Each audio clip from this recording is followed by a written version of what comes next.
Recuerdo cuando era niño que escuchaba expresiones extrañas de vez en cuando. Alguien miraba una estructura, un edificio grande, inmenso, y decía, este edificio durará hasta que venga el reino. O esta guerra va a durar hasta que venga el reino. De niño no estaba seguro qué significaba esa expresión. No sabía a qué se referían con venga tu reino. Y luego, por supuesto, aprendí la oración del Padre Nuestro. Y el Padre Nuestro empieza, Padre Nuestro que estás en los cielos. Y la primera petición del Padre Nuestro es que el nombre de Dios sea reverenciado y santificado. Santificado sea tu nombre. Y luego continúa con qué. Venga tu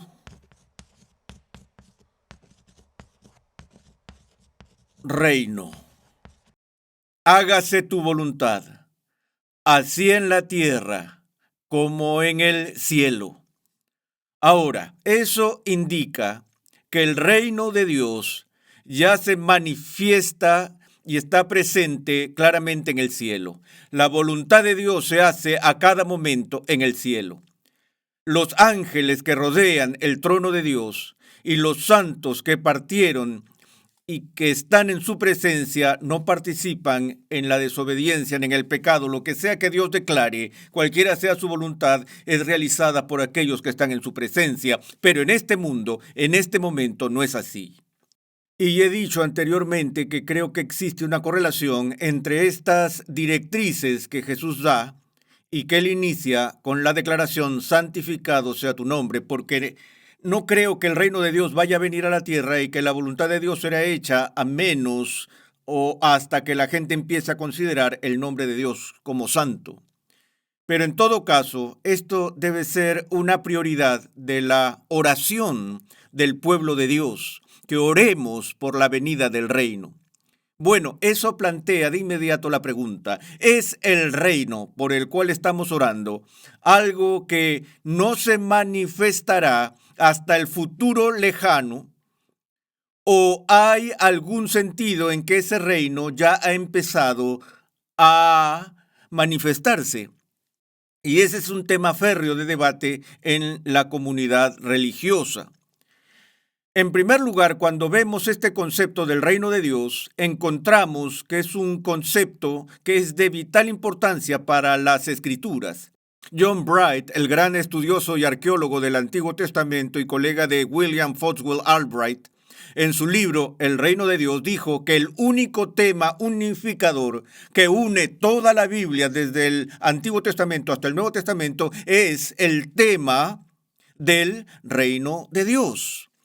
Porque muy a inicios del Antiguo Testamento, en el mensaje profético, se hizo la promesa de un reino futuro donde la soberanía de Dios sería tan manifiesta y obedecida que su reino sería universal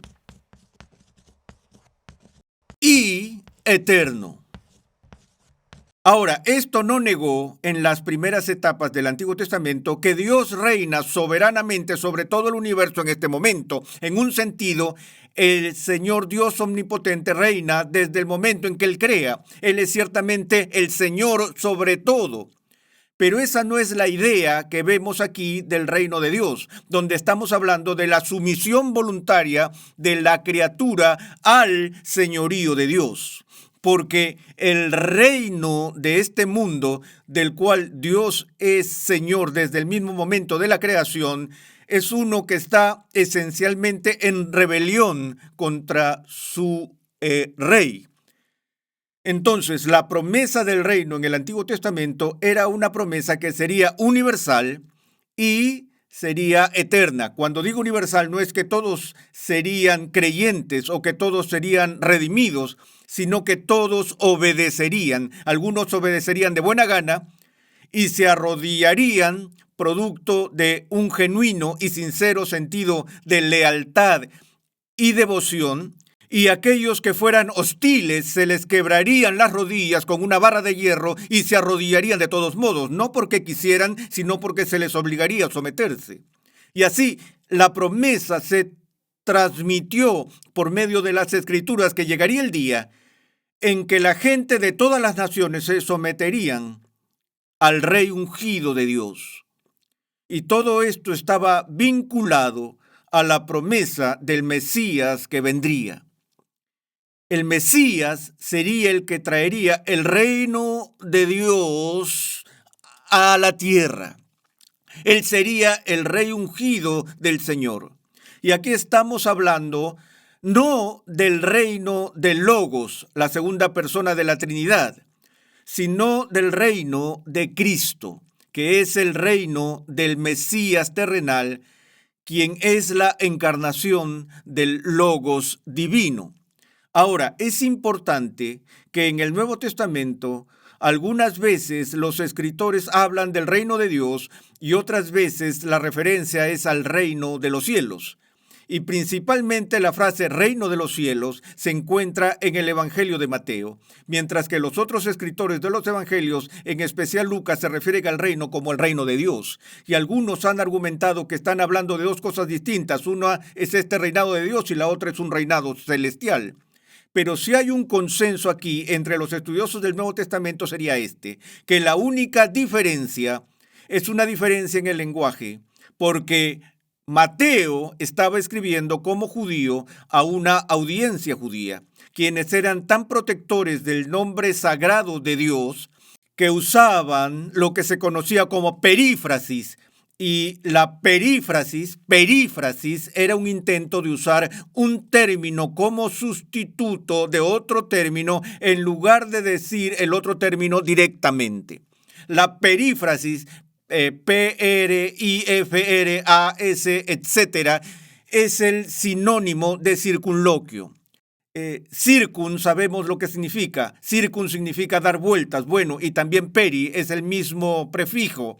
Un periscopio es uno que da vueltas. Y entonces la perífrasis es que das vueltas alrededor de un concepto en el cual nunca aterrizas exactamente. Entonces, en el Antiguo Testamento, los judíos, en lugar de hablar con valentía de Yahvé, su Dios, usaban el título de Señor o Adonai como sustituto o referencia perifrástica de Dios. Ahora, lo mismo sucede con este concepto del reino. El reino de los cielos es simplemente una paráfrasis judía, si quieres, o perífrasis. No debería decir paráfrasis porque ese es P-A-R-A y es P-R-I de lo que estoy hablando. Un sustituto judío de la palabra Dios, pero significan lo mismo. Pero la verdadera controversia tiene que ver con el tiempo del reino de Dios y su naturaleza. Hay quienes creen que el reino de Dios del que habla la Biblia es algo que es totalmente futuro. De hecho, yo diría que ese es el informe mayoritario entre los cristianos evangélicos profesos de finales del siglo XX. Personalmente creo que no hay fundamento bíblico para eso y que ese concepto priva a la iglesia de enseñanzas muy importantes con respecto al rey del reino de Dios que están claramente establecidas en el Nuevo Testamento. Y de hecho, esta es una de esas ocasiones en las que tengo que dar un paso atrás con cierto asombro de que cualquiera llegaría a la conclusión de que el concepto bíblico del reino de Dios lo establece total y exclusivamente en el futuro a la luz de la evidencia múltiple de los datos bíblicos. Por ejemplo, cuando el Nuevo Testamento inicia, empieza con el anuncio del nacimiento de Juan el Bautista y en el Evangelio de Marcos con la aparición de Juan el Bautista con su mensaje simple. ¿Cuál? Arrepentíos, porque el reino de Dios se ha acercado. Y hay un marco de tiempo que se pone con respecto a Juan y todo el significado de la aparición de Juan el Bautista, según el Antiguo Testamento, tal como Jesús mismo lo interpretó, es que el profeta del Antiguo Testamento habló sobre el heraldo del rey venidero, quien vendría a preparar el camino para la venida del Señor y llamaría al pueblo al arrepentimiento. Y los profetas del Antiguo Testamento hablaban del reino de Dios, que iba a venir algún día en un futuro ambiguo, pero cuando Juan llega, él dice, espera un minuto, es hora de arrepentirse ahora, amigos. ¿Por qué? Porque el reino de Dios se ha acercado. Y la referencia del marco de tiempo de esa frase en el idioma ha acercado significa está llamando a la puerta, está a punto de entrar en escena. Y si examinamos más a fondo el mensaje de Juan el Bautista, vemos lo urgente que es su advertencia de la situación de crisis del momento cuando dice, y el hacha ya está puesta a la raíz de los árboles. No es como si el leñador estuviera de regreso en el taller afilando su hacha y pensando en los árboles que va a talar esa tarde, o aún que ha salido al campo y ha empezado a cortar la corteza exterior, pero ha llegado al corazón mismo del árbol, donde un golpe más con el hacha y va a hacer que el árbol caiga al suelo, y el hacha ya está puesta a la raíz de los árboles. El bieldo, su aventador, está en su mano. Y Juan dice, se nos acaba el tiempo. Entonces, tú no estás listo. Y él llamó a la gente a someterse a ese rito purificador del bautismo para que puedan estar preparados para la venida del Mesías y de su reino.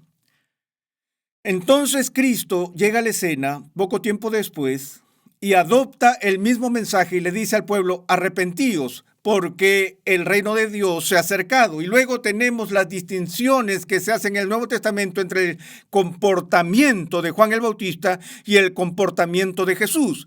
Juan el Bautista aparece en un tipo de manifestación ascética en la cual él vive una vida de abnegación radical, vive de langostas y miel silvestre y se viste como los profetas del Antiguo Testamento saliendo del desierto y cosas por el estilo. Jesús es acusado de ser un glotón y bebedor de vino. Va a fiestas, va a la fiesta de la boda de Caná. Está comiendo en la fiesta del banquete con los recaudadores de impuestos y algunos de sus críticos están diciendo, oye, él no es como Juan el Bautista. Juan el Bautista estaba en negación. Jesús está pasando un buen tiempo. ¿Por qué sus discípulos no ayunan todo el tiempo como los de Juan? ¿Y qué dice Jesús? Uno ayuna cuando el novio está ausente, pero cuando llega el novio, es hora de celebrarlo. Y entonces continúa y le dice al pueblo que el reino de Dios es... Tengo mis dudas. Hay algunas traducciones donde se lee a Jesús diciendo, el reino de Dios está dentro de ustedes. ¿Han visto eso? De seguro lo tienen que haber oído. Yo personalmente creo que es una mala traducción, porque eso sugiere la idea de que el reino de Dios es algo que sucede en el corazón de las personas y no tiene una existencia real, objetiva y tangible.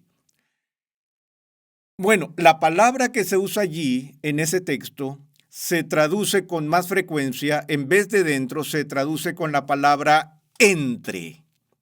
Así que lo que Jesús está diciendo es, el reino de Dios está entre vosotros. Es decir, el reino de Dios está ahora, mientras hablo, en medio de vosotros.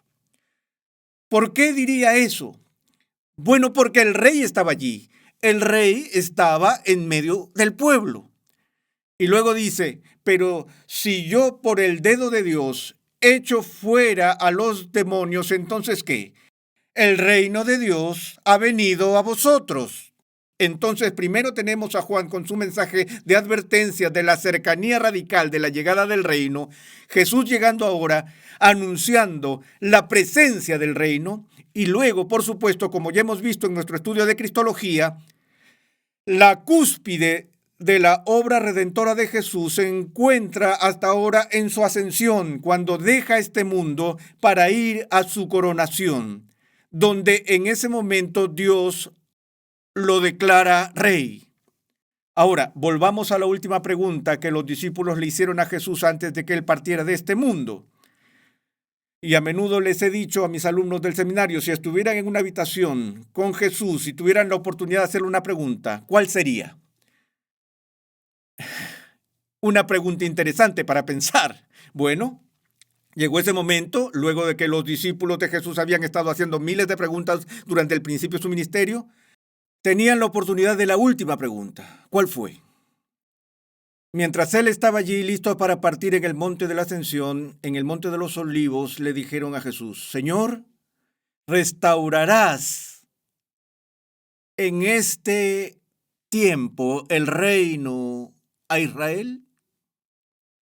Es decir, ellos habían vivido anhelando con ansias que Jesús actuara.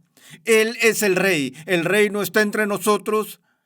Ellos están diciendo, Jesús, danos ahora ese reino universal y eterno que hemos estado esperando que el Mesías traiga. Expulsemos a los romanos y vamos a establecerlo. Lo harás ahora mismo, aquí estamos esperando. Hemos sido fieles a lo largo de todo tu ministerio. ¿Y qué dice Jesús? ¿Cuántas veces tengo que decírselos? Nunca voy a establecer un reino así. No, eso no es lo que dijo. Él dijo, en pocas palabras, no es un asunto de ustedes. No os corresponde a vosotros saber los tiempos ni las épocas que el Padre ha fijado, pero me seréis testigos en Jerusalén, en toda Judea, Samaria y hasta los confines de la tierra. Y recibiréis poder cuando el Espíritu Santo venga sobre vosotros. Él da la misión fundamental de la iglesia a esas personas en ese momento en respuesta directa a su pregunta sobre el reino. Calvino entendió que Jesús decía esto, que Jesús le está diciendo a esa gente, me voy a mi coronación, seré rey, pero mi realeza sobre este reino no será visible todavía para todos en este mundo. Los ojos de los hombres estarán ciegos a mi realeza, pero los estoy dando la tarea de hacer visible mi reino invisible. Tienen que testificar, dar testimonio de mi realeza. Y entonces la tarea fundamental de la iglesia es dar testimonio del reino de Dios. En la medida en que ya existe, que el Señor Cristo ha sido coronado, nuestro Rey reina ahora. Y para nosotros ubicar el reino de Dios enteramente en el futuro es perdernos uno de los puntos más importantes del Nuevo Testamento y actuar como si aún estuviéramos viviendo en los días del Antiguo Testamento, esperando que algún día nuestro príncipe venga. Nuestro príncipe ya ha venido. Él ha iniciado el reino de Dios. Pero lo que es futuro es su consumación final. Ahora, ¿ven la diferencia entre decir ha empezado pero no se ha completado? Y decir ni siquiera ha empezado todavía y todo está en el futuro.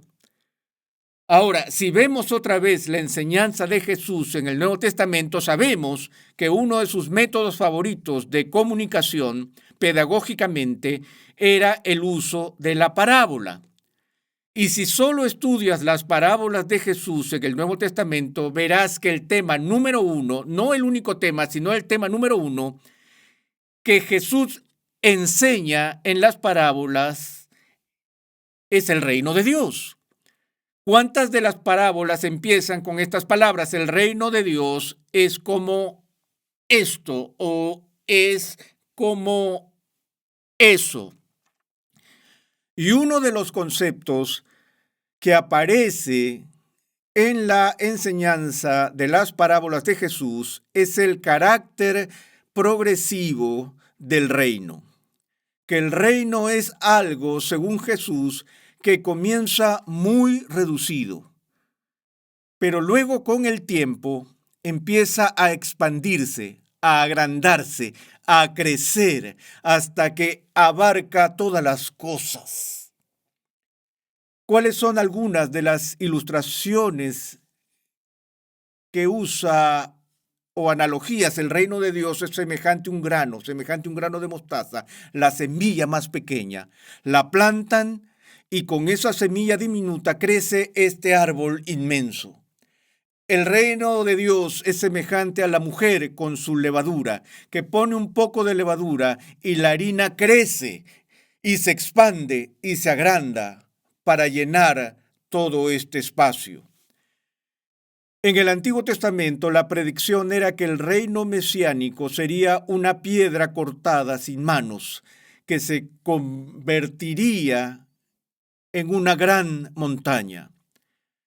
Y así Jesús habla de este crecimiento progresivo y que nosotros como sus discípulos en este mundo debemos buscar estas cosas.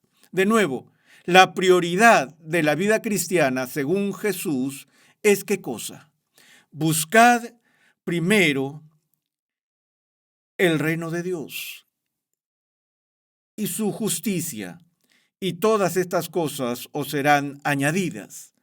Algo que podríamos pasar por alto, si avanzamos muy rápido aquí, es que cuando Jesús dice, buscad primero, la palabra que él usa allí es la palabra griega protos, y no significa simplemente primero en una lista o el primer paso en una serie, sino que tiene el peso y la fuerza de primero en términos de prioridad, primero en orden de importancia. ¿Quieres tener tus prioridades claras como cristiano? ¿Quieres saber lo que Jesús le está diciendo a su pueblo? Lo primero, lo más importante que quiero que busques es el reino de Dios. Y es simplemente asombroso para mí el poco tiempo que le damos a este concepto que está constantemente en los labios de Jesús durante su ministerio terrenal. El reino de Dios es semejante a... Búscalo, encuéntralo, es como la perla de gran precio.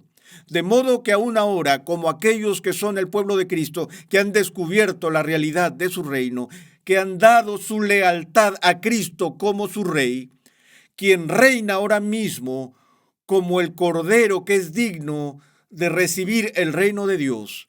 Así que ese reino ha comenzado y está creciendo y consolidándose, pero no será consumado hasta que Cristo llegue al final de la historia humana para poner a todos sus enemigos a sus pies, para someter a todos los reinos, y entonces el reino que ahora mismo es invisible será visible.